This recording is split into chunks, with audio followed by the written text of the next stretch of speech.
Do you ever feel like buying your own home on your own without a realtor? One of the hardest things is negotiations. You're a little nervous about it. Well, today I want to talk about negotiations and how to make it a win-win, and also share some of my experiences with you and some of the techniques that I use when I negotiate for a home that I think may be able to help you.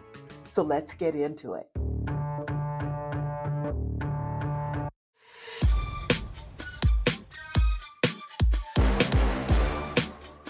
Hello and welcome back.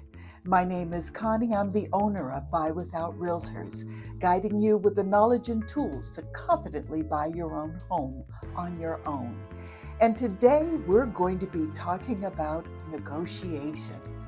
And I'm going to be sharing a few of my tips and tricks and ways that you can get over the anxiety of actually going into a negotiation with the seller or the listing agents. And please know that it's not all about price and getting the lowest price possible.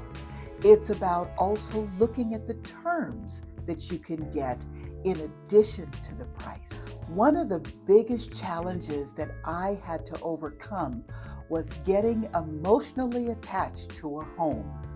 And I have learned in my experience that there is always another home, a better home that is right around the corner. So, in terms of negotiations, you never want to show your hand and let the seller or the listing agent know how much you want the house. You want to stay as neutral as possible. Never show your hand when it comes to negotiations. In my experience, I have contacted or talked to a lot of the buyers, and they have said, Connie, this is my dream home, and I will do anything at all to get this home. And that is absolutely the wrong attitude to have. And pretty much that shows that you're inexperienced. And a lot of the buyers that deal with their emotions and deal with buying a home in that way, they oftentimes lose because they will just jump at the next opportunity that may not be the best one for them. I have a saying that, if the home doesn't work out, then it just wasn't meant to be. And you move on and you find another one. So now I want to talk about some of the techniques that I have used that may help you in your negotiations and things that you can practice as well. The first technique is silence. And I have used this technique often, and it works like a charm. Many people need to have that need to always talk and always have to say something. But if you sit back and you're silent, there is power in your silence. And you would be surprised that people actually reveal a heck of a lot more than the questions that you would ask to begin with. So just being silent and letting the other side talk can save you thousands of dollars. And remember that a part of negotiation isn't always about price. There are other things that can be negotiated, like closing costs or repairs or furniture, items that you want left in a home. So don't always just focus on price. So let's talk about a couple of the other strategies that I have used. The very first one is that you have got to know the market. Is it a buyer's market? Is it a seller's market? What are homes going for based on the ones that you're looking at? The 3-bedroom, 2-bath, 2-bedroom, 1-bath. How much are they going for? So understanding what the market is and what homes are selling for is going to help you in your negotiation. In addition, you have got to ask the right questions. Ask that seller, why are you selling? You got to find out their motivation for selling so that you can put together a good offer that is going to benefit the seller and, of course, benefit yourself. But you can't do that unless you ask those pertinent questions.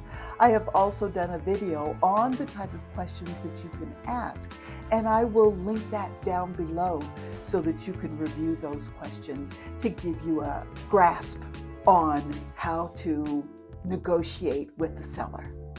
Another factor is timing.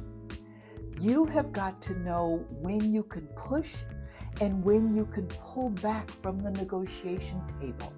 You've got to be able to understand that seller's motivation, because guess what? If the seller wants to close quickly, you can possibly leverage that to your benefit. And here's another powerful tool, and I have absolutely used this to my advantage, and that is building a good rapport with the listing agent and or the seller.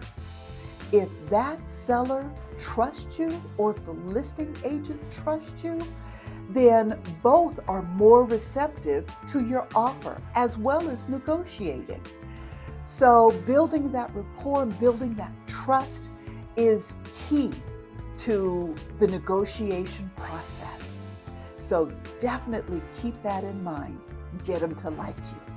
Okay, now another technique that I have used, and it's very similar to staying silent, but it is the power of pause.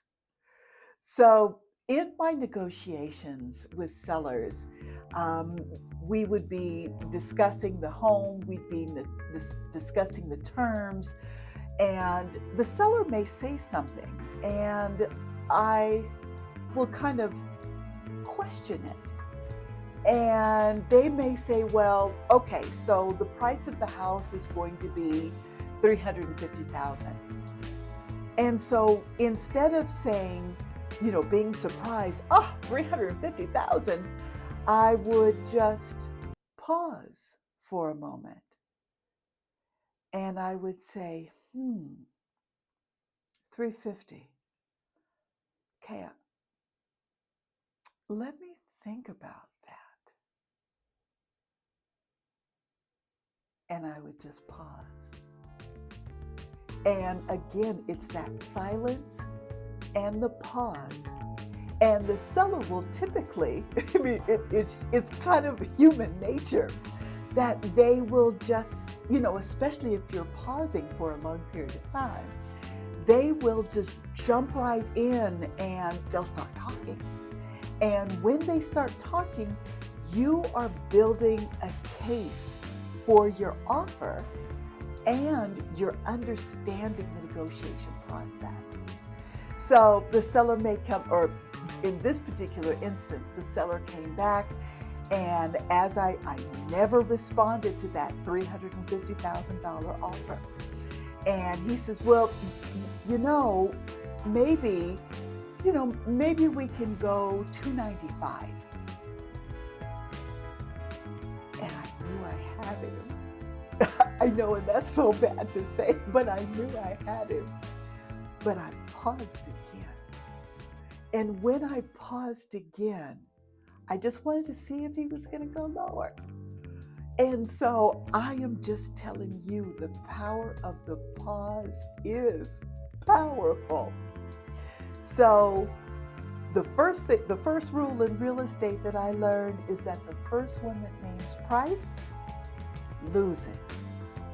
So I want you to keep that in the back of your mind as well. So to sum it all up, stay calm and confident, keep your emotions in check, remember the power of silence and pause, and remember that it's not always about price. Think about the terms, closing cost, those other items that can all go into negotiations. And I hope that my experience has also given you food for thought on how best to negotiate for your next home. And of course, I offer personalized consulting If that is something that you need help with, is the negotiation process, I'd be more than happy to role play and just discuss additional negotiation techniques. Also, check out my ebook, Home Buying Made Easy, a step-by-step checklist, and that'll give you the steps on how to actually buy a home on your own. And if you found this video helpful, be sure to give it a like and subscribe. And please leave a comment below. I'd be really curious to hear about your negotiating stories if you have any, or if you have any questions about negotiations, leave that below. And remember, with the right tools, a little bit of confidence, you can negotiate and buy your own home using Buy Without Realtors. Thanks so much for watching, and I will see you in the next video.